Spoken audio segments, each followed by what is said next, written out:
Still Not Dead Enough. Book 2 in The Dead Among Us. Written by J.L. Doty. Also narrated by J.L. Doty. Epigraph. When the dead refuse to rest in peace, perhaps they just need a helping hand. Prologue. Salt, silver, iron. "Focus!" McGowan growled angrily. "Try to remember that feeling you got when your wife's spirit came to you." Seated at the table in McGowan's kitchen, with the older man seated opposite him, Paul only made a half-hearted attempt to comply. The feeling he'd gotten when Suzanna had come to him, relief that she'd come back, and fear that he was bug-fuck nuts, the old man didn't understand.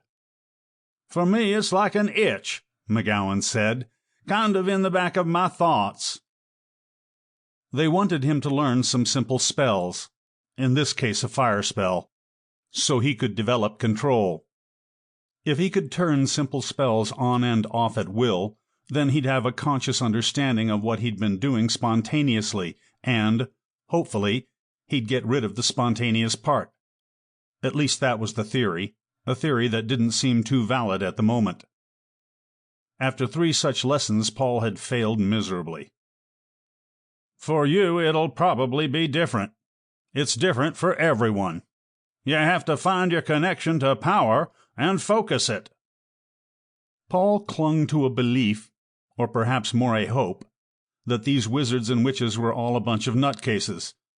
Even after his experience with Cassius, the Secundus demon, he wanted desperately to find a rational explanation for all the irrational crap he'd gone through. He'd rather just walk away from it all, start rebuilding his life, a normal life where wizards and witches and demons and pointy-eared elves were nothing more than great fun in some book. But they wouldn't let him. If he didn't apprentice to someone, they were afraid he'd start doing crazy stuff again. And then they'd all want him dead, including the Mad Queen and her fairy friends. Certainly McGowan was better than that asshole Russian. "The spirit of your wife didn't just come to you," McGowan continued. "You brought it with an act of will."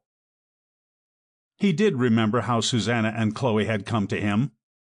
His desire to see them again had combined with the pain of losing them, and that had coalesced into something real and solid deep inside him, a hot spark of need.